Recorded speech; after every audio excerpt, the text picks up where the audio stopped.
Alrighty guys, this is one of the recalls I did, the journeys where we were required to replace the cat converter and the O2 sensors. Okay, I spoke about that earlier. In fact, if you missed it, watch that video right here. Well, naturally guys, y'all know how much torque converters I've worked, the core that is, so Chrysler happens to want their cat converter back. So I'm gonna use this cord cutting tool right here. We gotta slice this out right here and right here and turn it back into parts so they can sell it out soon, because I don't know if it's reusable. What do they do? Reman? Do they go ahead and clean these out and put that new? I have no idea. But if we cutting it, it doesn't matter. They're not gonna clean it because it's not select fit at that point. It would be welding stuff back on. But anyway, I'm required to cut it, so let me go grab a pair of gloves and we're gonna get this thing cut up real quick, guys.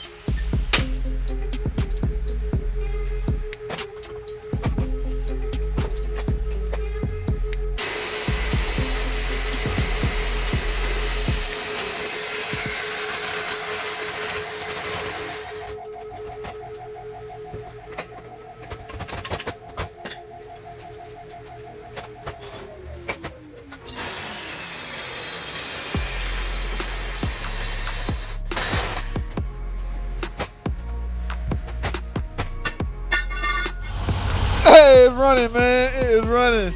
I missed the firing ceremony, guys. Firing up ceremony, as we call it.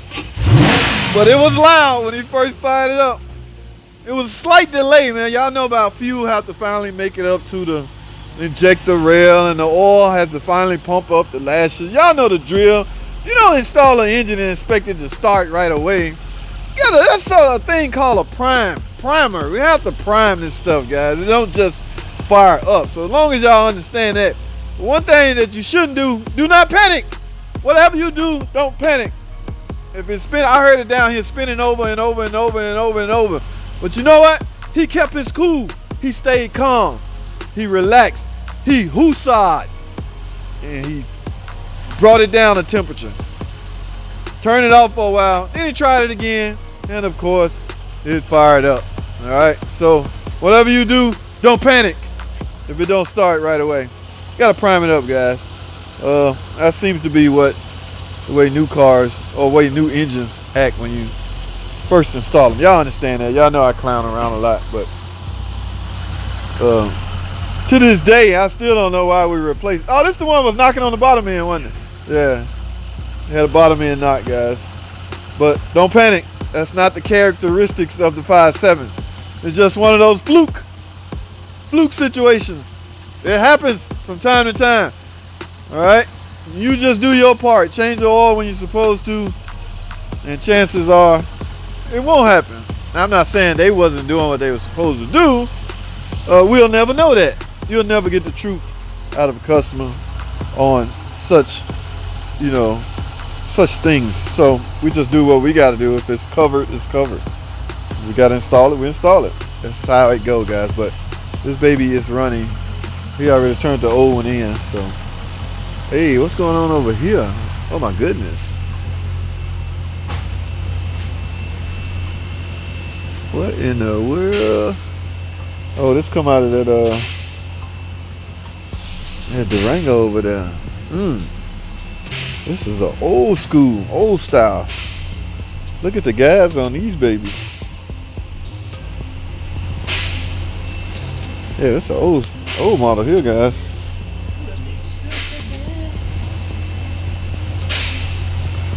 Let's go over here and find out. See what I mean by different? This is a different style pulley.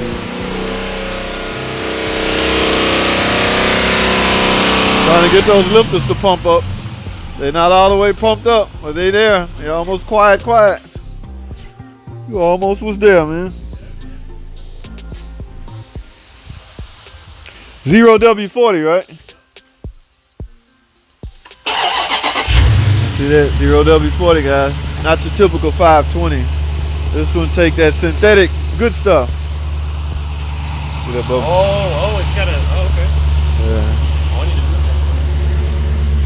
that. Oh, where were we? Back over here, guys. Yes, y'all see this? Ooh. That's what you do when you have a hard time getting the fan clutch off. Okay. Some guys just simply don't have the tool. I don't even know what my fan clutch tool. That's why he took this off like this, cause he, yeah. That big ass, that's a big ass wrench. Smack it with a hammer. So, that's always a option. You always got options. Take it out this way. When in doubt, just take the whole damn thing out.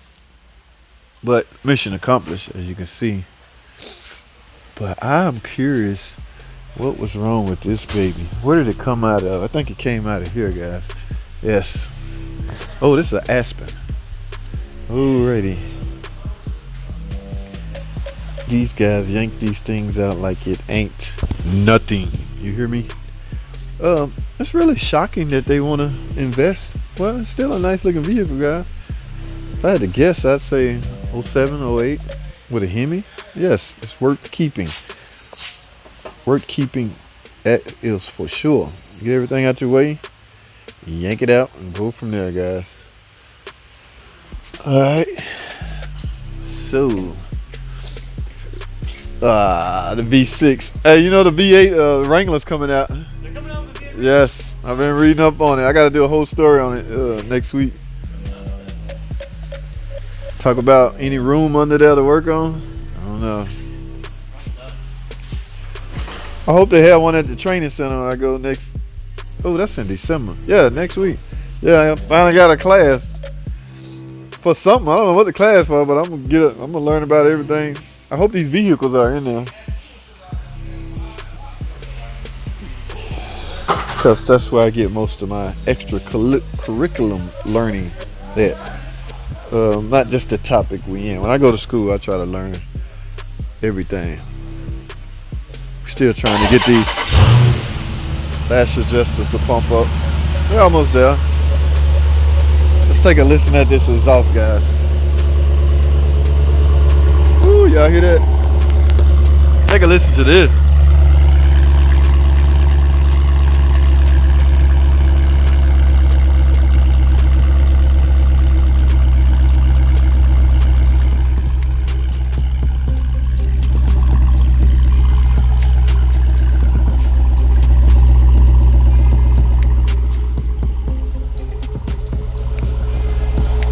That is nice. That is nice. Very nice. All right, guys, let's go this way.